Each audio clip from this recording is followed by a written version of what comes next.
Operation devil হান্টের লক্ষ্য আরও সুনির্দিষ্ট করা হচ্ছে বলে জানিয়েছেন স্বরাষ্ট্র মন্ত্রণালয়ের সিনিয়র সচিব নাসিমুল গনি। সোমবার দুপুরে সচিবালয়ে সাংবাদিকদের কাছে একথা বলেন তিনি।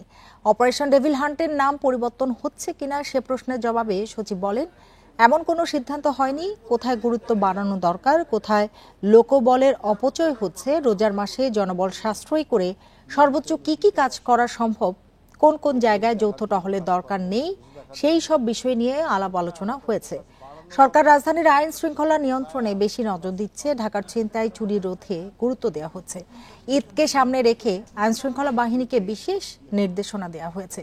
মবের বিষয়ে আগে থেকে অনুমান করা কঠিন জানিয়ে তিনি বলেন, মব রোধে অন্যের অধিকারকে সম্মান জানাতে হবে।